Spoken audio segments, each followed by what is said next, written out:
गेल्या 2-2.5 वर्षांपासून या प्रकरणाची फक्त चर्चा होत होती आणि काल त्यांच्या वडिलांनी उच्च न्यायालयामध्ये एक याचिका दाखल करून अनेकांवर गंभीर आरोप केले। उच्च न्यायालयामध्ये नक्कीच त्याची सुनावणी होणार आणि प्रश्न असा आहे की इतक्या वर्षानंतर ही याचिका दाखल करण्यामागचा नेमका उद्देश काय।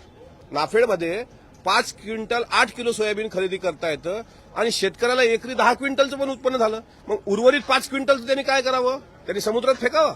याच्याकरता एक शासन धोरण असलं पाहिजे आणि याकरता सर्व आमदारांनी आवाज उठवला पाहिजे।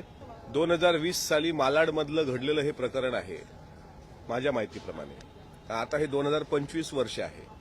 गेल्या 2-2.5 वर्षांपासून या प्रकरणाची फक्त चर्चा होत होती आणि काल त्यांच्या वडिलांनी उच्च न्यायालयामध्ये एक याचिका दाखल करून अनेकांवर गंभीर आरोप केले। उच्च न्यायालयामध्ये नक्कीच त्याची सुनावणी होणार आणि प्रश्न असा आहे की इतक्या वर्षानंतर ही याचिका दाखल करण्यामागचा नेमका उद्देश काय। त्याला 2.5 वर्षाचा कार्यकाळ लोटला। आजपर्यंत पण त्यांच्या वडिलांनी हा प्रश्न याचिकेच्याद्वारे कोर्टाला विचारला असता किंवा कोर्टात याचिका दाखल केली असती तर आतापर्यंत न्याय भेटला असता। दिरंगाई का झाली, का केल्या गेली आणि परत प्रश्न तोच येतो की 2-3 दिवसांपूर्वीपासून चालू असलेला औरंगजेबाचा विषय, त्यावर महाराष्ट्राची चर्चा भरकटली आणि काल रात्रीपासून सुरू झालेला दिशा सालियांचा विषय। महाराष्ट्राच्या समोरचे हे प्रश्न नाहीतच। मी किती दिवसांपासून सांगतोय आणि अक्षरशः डोकं फोडून सांगतोय की महाराष्ट्राच्या समोरचे प्रश्न आहेत शेतकऱ्यांचे प्रश्न, न्याय देण्याचे प्रश्न आणि याचिकाकर्त्यांनी जी याचिका कोर्टात दाखल केली त्याला सन्माननीय न्यायालय योग्य तो निकाल देईल। जे कोणी दोषी असतील त्यांच्यावर दोषारोपपत्र जर सिद्ध झालं तर ते आरोपी म्हणून सिद्ध होतील। पण उगाच काहीतरी मूळ चर्चा भरकटवण्याकरता आता राजकीय लोकांनी सुद्धा याला जास्त हवा देऊ नये। मला असं वाटतं तो न्यायालयीन प्रक्रियेचा एक भाग आहे। आता अधिवेशनाचा कार्यकाळ जेवढा उरलेला आहे त्या कार्यकाळामध्ये फक्त आणि फक्त शेतकरी या विषयावर तुम्ही चर्चा केली पाहिजे ना की त्यामध्ये आता बिल गेट्स मला वाटते आज भारतात भेट द्यायला आलेत असं मला समजते। त्यांनी आपल्या महाराष्ट्राच्या विधान भवनात जर आलेत तर ते प्रथा परंपरा किंवा काय कामकाज चालतं याचा आढावा घेतला तर त्यांना पण समाधान वाटावं की महाराष्ट्राचा कारभार हा सर्वसामान्य लोकांच्या प्रश्नाला डोळ्यासमोर ठेवून होतोय। त्यामुळे दिशा सालियान प्रकरणात जे कोणी दोषी असतील त्यांच्या वडिलांना न्याय मिळो अशी आमची भूमिका आहे। पण आत्ताच्या घडीला विरोधक असतील किंवा सत्ताधारी यांना आमची विनंती आहे की या दिशा सालियान विषयामध्ये महाराष्ट्राचे मूळ प्रश्न परत भरकटता कामा नये। औरंगजेब याची खबर हटवण्यावरून संघाने एक वेगळी भूमिका घेतली की सध्या असं वक्तव्य करणं किंवा ती खबर हटवणं हे संयुक्त करणार नाही संघाने। संघाची उशिरा आलेली जी काही भूमिका असेल पण तरीही ती महाराष्ट्राच्या आणि देशाच्या हिताने पोषक असलेली भूमिका असल्यामुळे त्या भूमिकेचं मी स्वागत करतो। आणि एक गोष्ट मात्र लक्षात घ्या की नागपूर दंगलीमध्ये जो मास्टर माइंड होता त्याचं नाव फहीम खान का फहीम शेख जो कोणी असेल त्याच्यावर तात्काळ देशद्रोहाचा गुन्हा दाखल झाला याबद्दल मी सरकारचं आभार व्यक्त करतो। पण सरकारला विनंती करतो जेवढा तो फहीम खान समाजकंटक आणि देशद्रोही आहे तितका नागपूरमधला प्रशांत कोरटकर सुद्धा देशद्रोही आहे। त्यामुळे त्याच्यावर सुद्धा तात्काळ देशद्रोहाचा गुन्हा दाखल करण्याचं औदार्य आपण सरकार म्हणून दाखवावं असा सरकारमधलाच एक घटक म्हणून मी विनंती करतो। राहुल सोलापूरकरवर अद्यापही एफआयआर का झाला नाही आणि प्रशांत कोरटकर यावर देशद्रोहाच्या गुन्ह्याची मागणी सातत्यानं महाराष्ट्राच्या कानाकोपऱ्यातून होत असताना तो आता परत उच्च न्यायालयामध्ये त्यांनी धाव घेतलेली आहे अटकपूर्व जामिनाकरता।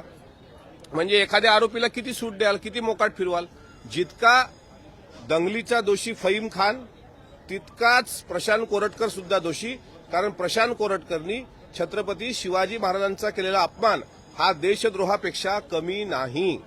विरोधकांनी विरोधासाठी राजकारण करू नये। काल मी सभागृहामध्ये पूर्ण वेळ होतो त्यामध्ये सभापती महोदयांनी सर्वांना संधी दिली होती, विरोधी पक्षनेत्यांना पण संधी दिली होती, पण आता आपल्याला संधीच मिळाली नाही, आपल्याला बोलता आलं नाही।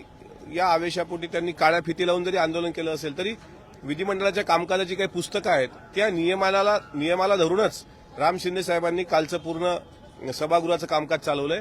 आता विरोधासाठी विरोध करायचा असेल किंवा आज काहीतरी सुर्खियों में बने रहने के लिए कुछ तो करना पड़ेगा जन आंदोलन, तर त्या तशा पद्धतीचं ते केलेलं त्यांनी सोंग आहे। मेंटल हॉस्पिटलच्या पाठीमागे बोला पाटली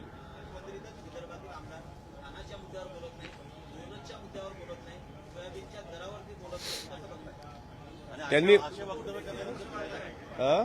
अशी वक्तव्य करणाऱ्यांचं औरंगजेबची कबर आणि विषय करून प्रश्नाला मूळ प्रश्नाला बगल देतात. शेतकऱ्याच्या मूळ प्रश्नाला बगल देऊन जे कोणी आमदार औरंगजेबाच्या कबरवरच चर्चा करत असतील त्या सर्व आमदारांना एकदा, मला असं वाटते, तुम्हालाही तसं वाटते तसं मला वाटते, मला असं वाटतं की विपश्यनेची आवश्यकता पण आहे, मानसिक शुद्धीकरणाची आवश्यकता आहे, विपश्यनेची आवश्यकता. त्याचं कारण सांगतो.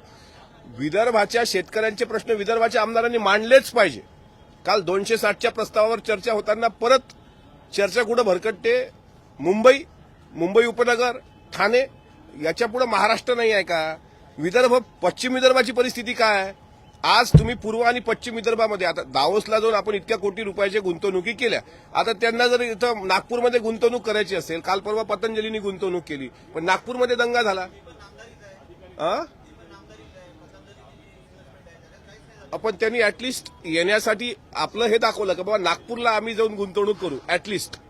पण असा समजा आता दुसऱ्या काही कंपन्या असतील जागतिक दर्जाच्या, त्यांना विदर्भामध्ये जोपर्यंत त्या कंपन्या इन्व्हॉल्व्ह होणार नाहीत तोपर्यंत बेरोजगारीचा प्रश्न कसा सुटणार आहे? माझा जिल्हा जो आहे तो क्राईम कॅपिटलकडे वळतोय, माझा अकोला जिल्हा.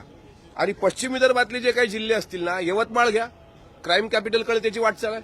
अमरावती थोडं शांत शहर आहे, वाशिम थोडं शांत शहर आहे, बुलढाणा थोडं शांत शहर आहे. पण अकोल्यामधल्या काही घटना म्हणजे एखाद्या महिलेच्या गळ्यातली चेन तोडणे, एखाद्याला मारणे, एखाद्याला दिवसा ढवळ्या खून, कोचिंग क्लासेसच्या समोर मुर्दे पडतात.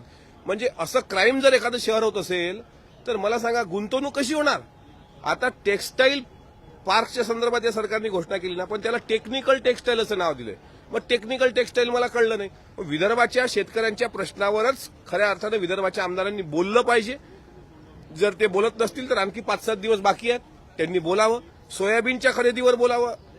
हरभरा, चना, सोयाबीन लाखो टन खरेदी केला आपण मान्य आहे, पण सोयाबीन अजूनही शेतकऱ्यांच्या घरात आहे ना. एमएसपीचा जो रेट आहे त्या रेट प्रमाणे, कारण मर्यादा घालून दिलेली आहे, 5 क्विंटल 8 किलो सोयाबीन खरेदी करता येतं. नाफेडमध्ये 5 क्विंटल 8 किलो सोयाबीन खरेदी करता येतं आणि शेतकऱ्याला एकरी 10 क्विंटलचं पण उत्पन्न झालं. मग उर्वरित 5 क्विंटलचं त्यांनी काय करावं? त्यांनी समुद्रात फेकावं. याच्याकरता एक शासन धोरण असलं पाहिजे आणि याकरता सर्व आमदारांनी आवाज उठवला पाहिजे. आज हरभरा येऊन लोकांच्या घरात, आता हरभऱ्याला 5,500 रुपये भाव आहे साहेब, आणि हरभऱ्याचा खर्चच एकरी 6-7 हजार रुपये आहे. कसा परवडणार आहे? मग त्या हरभऱ्याला जसं शिक्षक लोक टप्पा अनुदान मागतायत तसं क्विंटल मागं 500 रुपयाचं अनुदान सरकारने द्यावं, आणि त्याकरता माझा प्रयत्न आहे. आता मी माझं काम करतो. शेतकऱ्याच्या कुळात आम्ही जन्माला आलो, शेतकऱ्याच्या घरात जन्माला आलो, त्यामुळे शेतकऱ्यांबद्दल आम्हाला वाटतं की बोललं पाहिजे. आता ज्या आमदारांना शेतकऱ्याबद्दल कळवळा असतो तो आमदार नक्कीच मांडतो, पण आता जे बोलत नसतील त्याला आता आम्ही काय करणार?